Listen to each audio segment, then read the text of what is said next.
Il y a plusieurs types de diabète.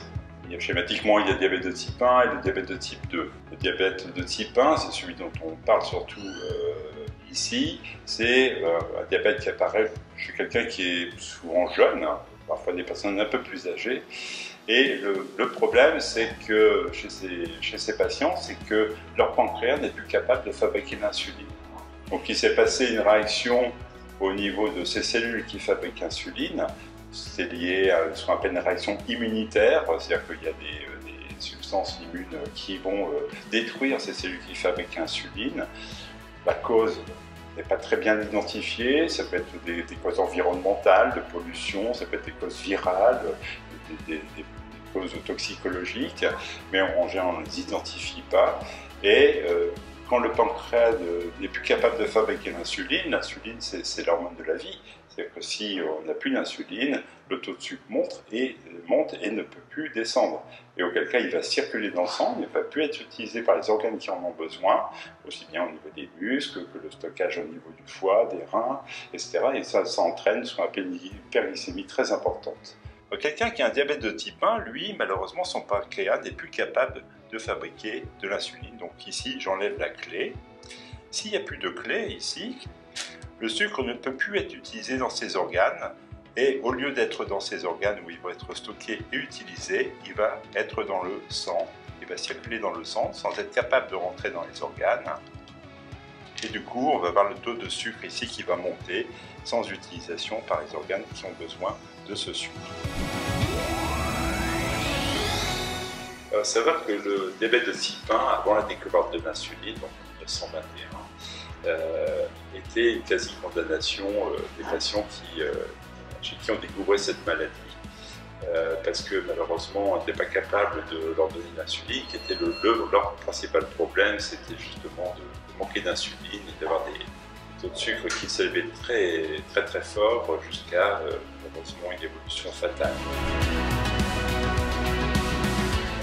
Toute l'histoire de l'insuline s'est précipitée dans la dernière partie du 19e siècle jusqu'en 1921.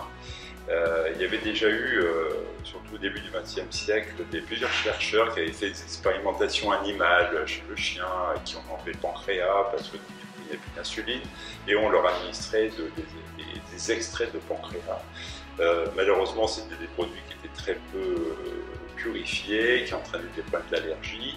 On peut citer surtout un chercheur roumain qui s'appelait Popescu, qui, vers 1910, lui, a traité efficacement un chien à qui on avait enlevé le pancréas par des extraits pancréatiques.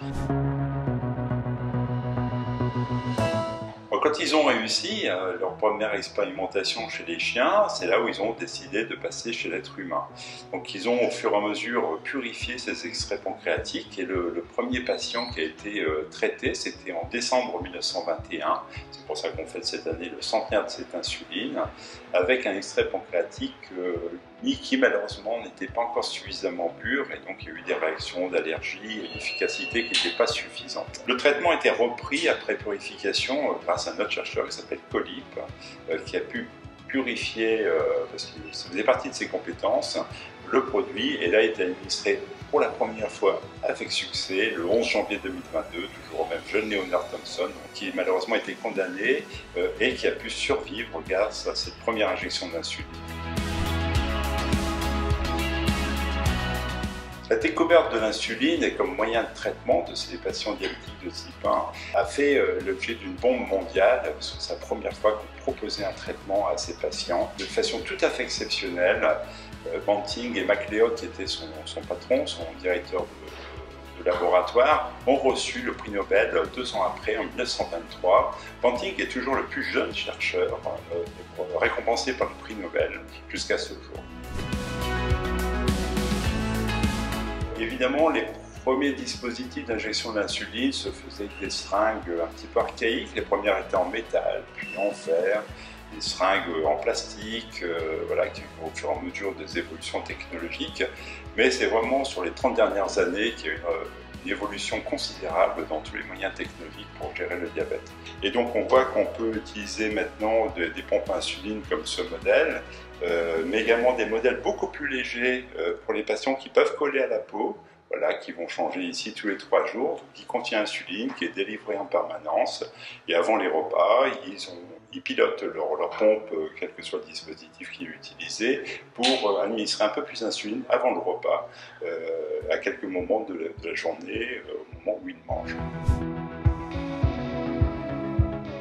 La première révolution, c'était justement l'automatisation de la délivrance d'insuline en fonction des taux de sucre des patients. Ce qu'on appelle maintenant la boucle fermée, qui est en place depuis très peu d'années, et en France depuis l'année dernière, et qui permet vraiment aux patients d'avoir une grande liberté dans son mode de vie, puisque le système va gérer automatiquement les montées de glycémie, et aussi d'éviter que le patient ait des hypoglycémies. On est passé d'un modèle qui était un peu plus paternaliste, voire des fois directif, vers un modèle coopératif.